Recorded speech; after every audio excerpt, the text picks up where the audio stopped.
Hello, how's everybody doing? This is D. Lynette. I just want to say hi to my MIT troopers and my mental mama bears, and I just want to talk a little bit about what number 45 has been saying about the homeless population, particularly in California. So basically, number 45 is saying that something has to be done with the homelessness that's taking over under the bridges and nice high rises where they'll just sit out in front of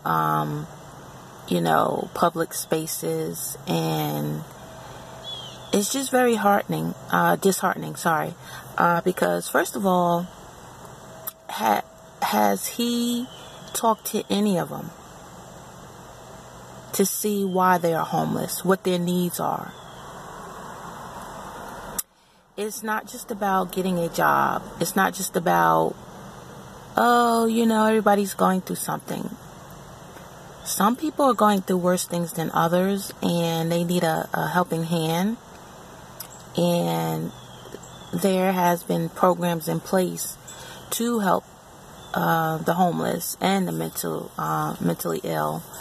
The thing is, with the person in charge of HUD, basically they're just taking away all of the help.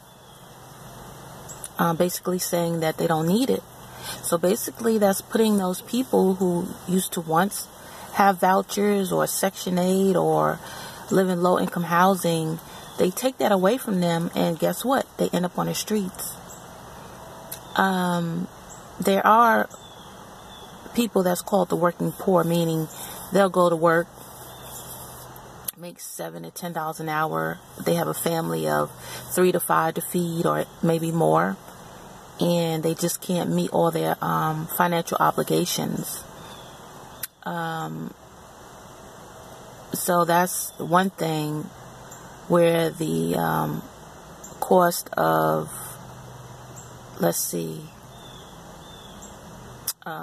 the rate of the pay rate needs to go up.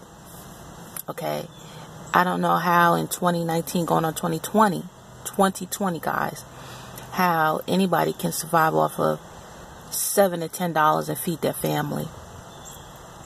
Okay, because most people that work at these jobs is in rural locations where it's hard to just take the bus. Okay, so they have to have a car. They have to pay car payments or car insurance, upkeep. Because frankly, if you have an older car, even though you may not be making payments, you're always paying out to get something fixed on your car. So that's a burden. Then you have the cost of food. Okay. Then you have your rent, your electricity. Some people have water bills and basic necessities for the home. Okay, so you tell me how $7 to $10 can cover all that.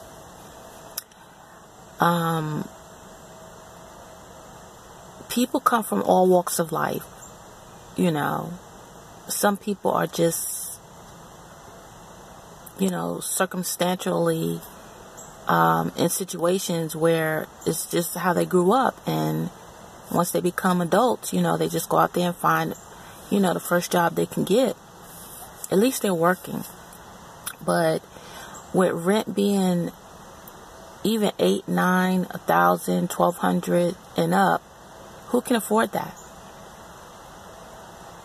And frankly, people do have bad credit because, once you become an adult, you get credit cards thrown at you, and then you use those up without being able to pay it back. You might get evicted for one reason or another. That can ruin your credit.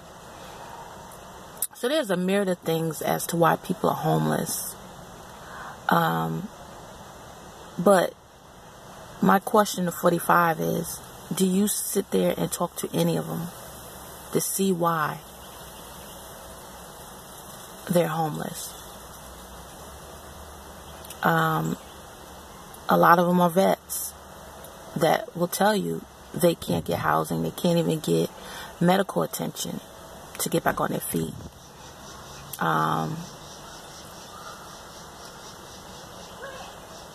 Women with children. People that are addicted to drugs. I mean, look at the opioid crisis. I mean, you'll get a prescription from the doctor, and the next thing you know, you're hooked. And that's all your mind is thinking about. It's not thinking about work. It's thinking about where to get the next pill. So there's a myriad of reasons why some people mental illness. Like they just can't focus being around people, ordering them around and telling them what to do. You know, they just want to be quiet and to themselves and be left alone in their tent. So before you just say, oh, we got to get rid of them, there's not enough shelters, first of all. There's not enough shelters. There's very few shelters to cover all the people that need shelter. And second of all, so much goes on in most shelters that people rather be on the street. You know, every time I drive past somebody holding up a sign for, you know, please give, you know, to them because they're going through a certain circumstance. That's been going on for decades. Homelessness has been going on for decades. But you don't ask why. You don't talk to these people and ask why. And from my understanding, from what I've been seeing on the media, social media, is that when they closed the mental institutions, they put people out on the streets. So that's where a majority of them are, because they closed down mental institutions. And he wants to bring that back, 45. But don't just throw anybody in a mental institution. That's why they closed it, because they said, like, not everybody belongs in there. But some people do. Some people have these mental health diagnoses, schizophrenia, bipolar personality disorder, that they can't cope in the real world. But they shut them down, so where are they to go but on the streets? Then you have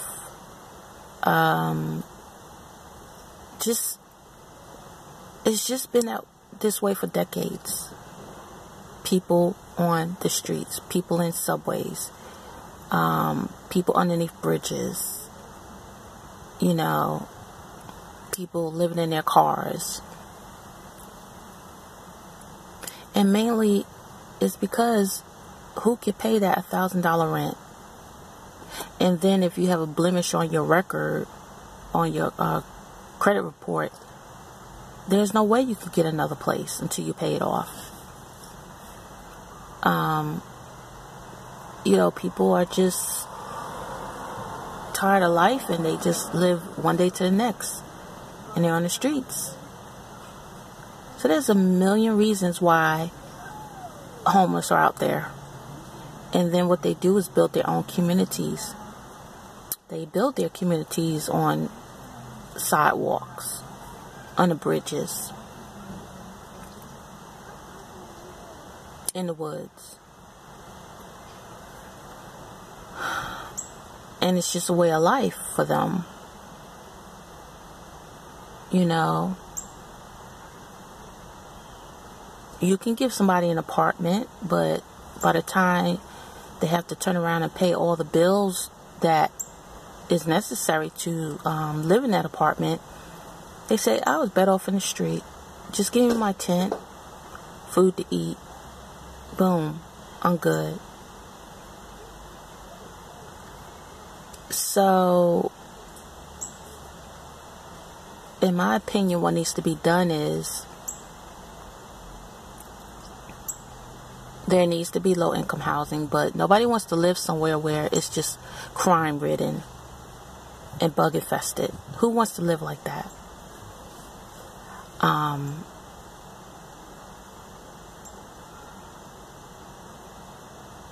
So before you just say, oh, we got to get rid of them, ask them. They're humans. Something tragically could have happened to them to make them end up on the streets.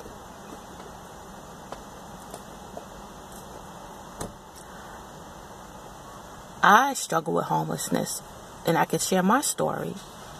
It's not cut and dry. I made a decent salary.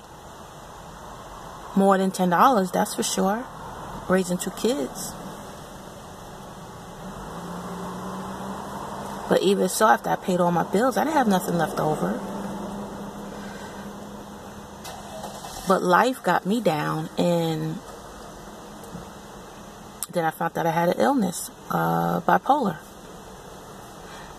So you have to ask people what's their story before you just say, get rid of them. They're humans. They all have a story. And they'll tell you their story if you take time to listen. I volunteered at a men's shelter. I'm with this group, and we went and volunteered. And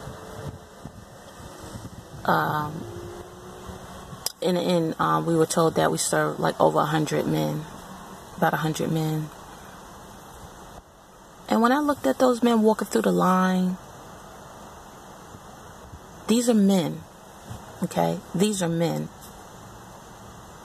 When I saw them walking through the line, I wanted to, in my head, just say, like, what's your story? I just want to know your story. You know, some of their stories are maybe they, you know, got into the wrong thing and ended up in jail. And, you know, once you're in prison for so many years, once you get out, especially if you're a felon, getting a job is very hard. You know, you'll make that $7 to $10 if you're lucky. Then a job surroundings is so bad that you don't want to end up back in jail because somebody got you mad. So you quit. You don't put up with it.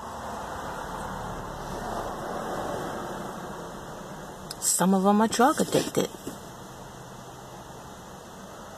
Some of them are just, maybe they're illiterate. Maybe they didn't finish school. And I'm not saying that in a bad way.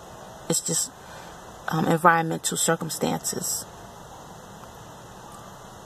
But as those 100 men passed me, I was just wondering, these are men. So if these are grown men that are struggling, and some are getting back on their feet now. This shelter that I volunteered at, they do help people that want to help themselves, get jobs, get their own apartment. But some just go through the motions of life. And when I see that, and then I say, well, if these men have it hard, but then you're giving women that bear children and tote children around. They got other mouths to feed than their own. How do they do it? So I just want to say to number 45, just ask them their story and stop taking away services that helps people in need. Not everybody's middle class. Not everybody's rich. Not everybody's wealthy. Some people are just surviving day to day. And that's why you have services like social service, mental health services, low-income housing.